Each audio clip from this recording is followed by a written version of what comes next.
Say it again. I just was joking. Did you call home often? Actually, to tell you the truth, there was only a walkie-talkie, and there wasn't really. These days, past 5 years now, you have a satellite phone and all these things available.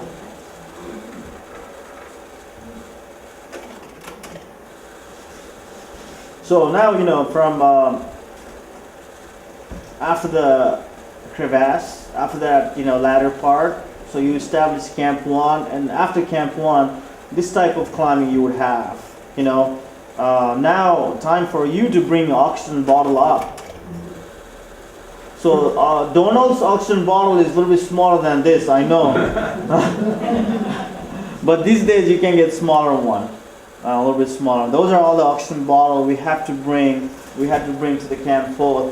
That's where we all store all our oxygen bottle for the day, the summit day we call it.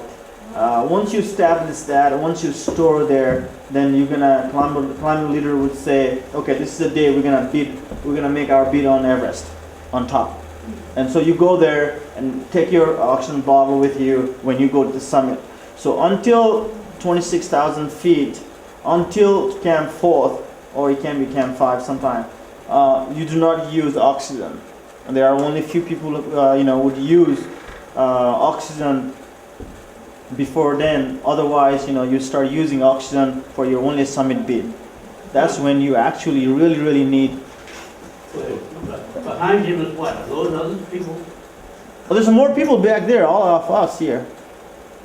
I'm taking a picture of him coming. There's some more people coming behind him. The little ones, you can see. Yeah, that's why how we get the news like Everest was really crowded. That's what it really meant. Like a lot of people. Going through those crevasses, how did they do it back in the 50s? They didn't have the little ladders.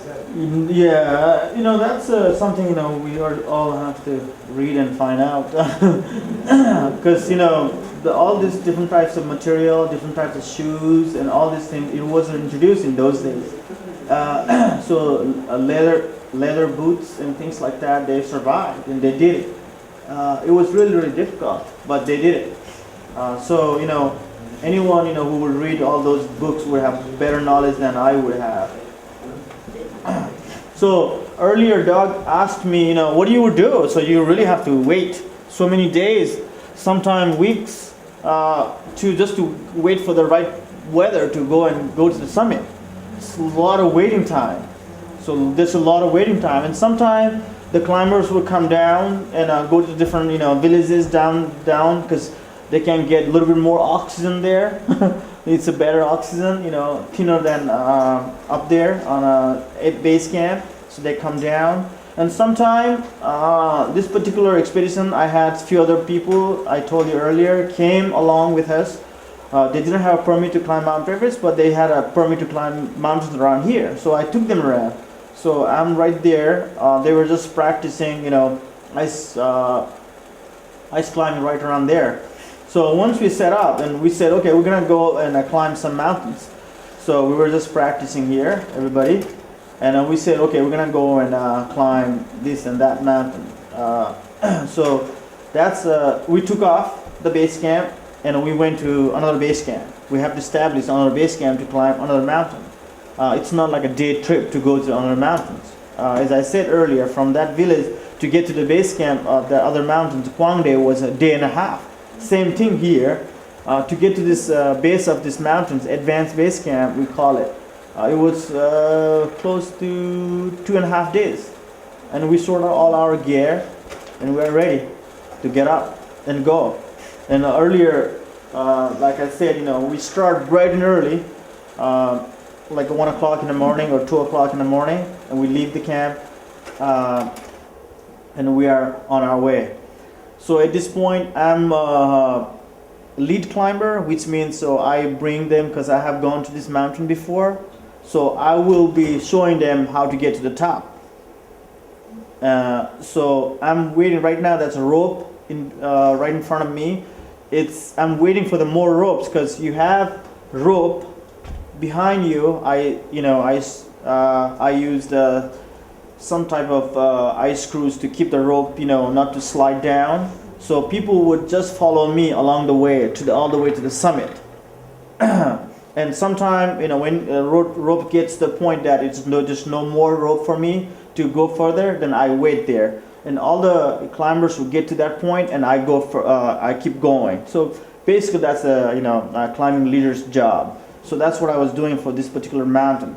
And from there, so that's what it's like. You see how far I am up there, and these people are still following me. So I go up there and I wait and make sure the places I'm going is nicely solid, of course, and screwed, the ice screws well, so rope would stay nice and intact.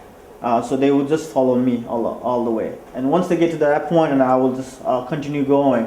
And sometimes I stay a little bit closer if it was a really bad weather. If I fall, they won't see me. I stay close, and once you get to the top, then that's what it's like. Do women do this too? Say it again. Are there women who do this who climb?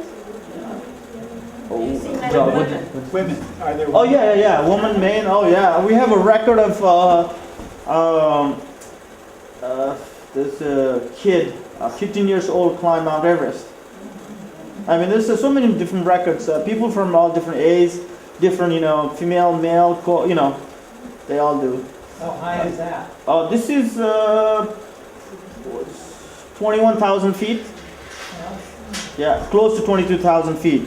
Like Doug said, so what I'm gonna do, waiting for so long, and my job, was to make sure the ladder was working, the crevasse, the section was fine, and I said, okay, well, we can go and climb some other mountains around. So instead of waiting there, so that's what we're doing. And this friend of this group came along with us, and we climbed these mountains. And it's beautiful. This is what it's like. And so on top, you get there as early as you can, so you can see a beautiful view. Because, like I said earlier, like any mountains, wind starts afternoon, so you don't want to stay there too long, and you don't want to be there afternoon. So that's why you start early and leave the summit as early as you can before the actually wind hits this area. And in the back, it's a big drop, so you really have to be careful, as you can see there. Say it again. You slide down? Oh yeah, it's like Umesh, now, you have a group there of 6 you're responsible for. There are 6 people you're responsible for, and they're following you. Now, if number 6 quits, do you all have to go back down? No. What happens? Once you establish the ladder and all these sections, so I may not need 6 people all the time. That's what you meant, ladder section? No, what I mean is if one of your group has to quit. Yeah. Oh, I see. That was 8. Yeah, he quit. Well, at this point, he was not the crucial part of the team. He was a doctor, but we had another doctor we had with us. So at that point, the team decided that they want to stick around and stay there and let him go. And that was near the base camp, right? That was in a base camp. How does he get back? Oh, he would have someone to bring him back down to the plane, the area where we saw the plane. Yeah, he would have someone to accompany him till that point if he wants. Sometimes he can say, I'm fine, I'm just gonna head down and find a place to stay in a motel, lodges, and head down. So you can say that. Generally, my job, I have done some other mountains, like in Maklu and some other mountains. I have done the sick people. I brought the sick climber. I brought the person down, and I stick around with him all the way because the person wasn't really feeling well, and he really needed help because he had a sickness from the high elevation, and there was some symptoms of different things. So, and the group told me to stay with him till the end. So, and sometimes you just have to do that. Tell us about the sunglasses. Say it again. The sunglasses, Yeah.